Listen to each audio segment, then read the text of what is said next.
Salut à tous, j'espère que ça va.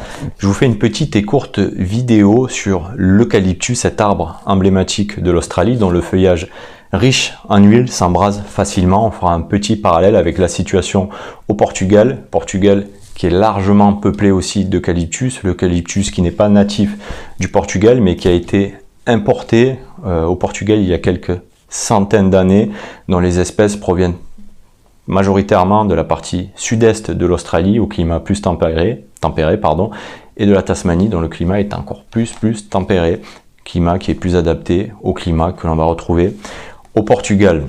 On va voir quel problème ça pose, donc déjà en Australie et ensuite pour finir au Portugal. Pour commencer, je vous lis un petit texte qui n'est pas de moi mais que j'ai trouvé très percutant sur l'eucalyptus.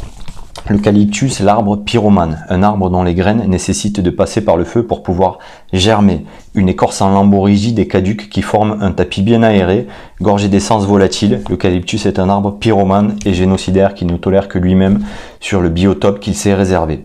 À la moindre étincelle, il s'enflamme sous la pression des gaz surchauffés, son écorce explose et s'embrase, semant des neiges de feu. Des neiges de feu alentour à plusieurs centaines de mètres. Ces incendies dégagent d'énormes nuages de fumée qui se chargent d'électricité statique.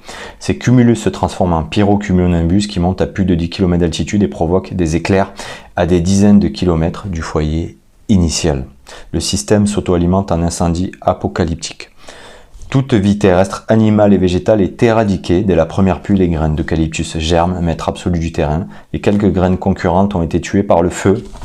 Et le cycle recommence. On voit bien comment cette espèce tire bénéfice du feu. C'est une espèce qu'on appelle pyrophile, comme j'avais déjà expliqué dans la première vidéo sur l'Australie, et comment elle va bénéficier du feu en s'inflammant de manière très rapide.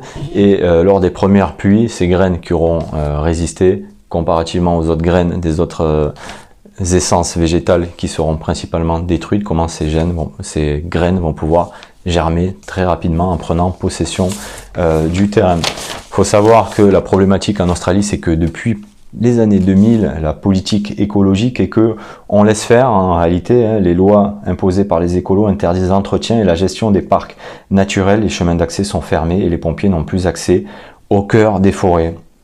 Les coupe-feux ont été interdits ainsi que le débroussaillage, tout ce qui est brûlis préventif, tout ce qui est l'entretien de ces forêts d'eucalyptus, on les a laissés faire. On a prôné la nature qui s'autogère, hein, ce qui est pervers, ce qui est une mauvaise chose, sous couvert de laisser la biodiversité s'exprimer. On s'aperçoit que petit à petit, les incendies sont de plus en plus important et que finalement pas d'entretien de forêt, pas de bon accès aux forêts, l'eucalyptus devient de plus en plus invasif et ça pose des problèmes de feu.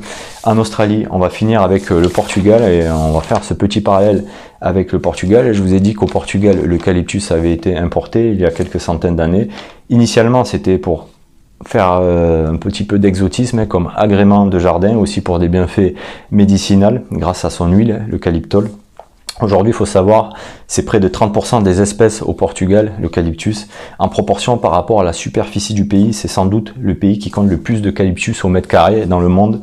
Le Portugal, donnée qui s'explique en raison du poids de l'industrie du papier et de la pâte à papier alimentée principalement par l'eucalyptus, ce qui représente 1% du produit intérieur brut du pays. Il faut savoir qu'au centre du Portugal, il y a, enfin au centre, pas qu'au centre d'ailleurs, mais qu'il y a un exode rural dans les campagnes du Portugal en direction des villes comme Lisbonne et que ces forêts hautement inflammables de pins, parce qu'il y a pas mal de pins aussi qui sont bien inflammables au Portugal, et d'eucalyptus sont laissés à l'abandon. L'entretien qui était fait avant, l'accès à ces forêts, les brûlis préventifs, on en fait de moins en moins parce que les populations se vident dans les campagnes à proximité des forêts.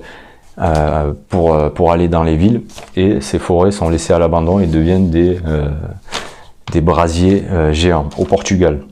Alors le Portugal aurait décidé de réduire à terme le nombre d'eucalyptus présents en masse sur son territoire. On verra ce qu'il en est. Il faut savoir que chaque année, donc il y a des feux importants de forêt au Portugal. De ces dernières années, l'année qui a le plus marqué, c'était 2017. Le feu du 17 au 22 juin 2017 a fait 64 morts. Cette année-là, 114 personnes sont mortes au Portugal, sont mortes à cause des feux de forêt. Je crois qu'il y a eu de tête plus de 800 000 hectares à reconsidérer par rapport à la superficie du pays, c'est énorme. L'eucalyptus qui pose problème aussi au Portugal.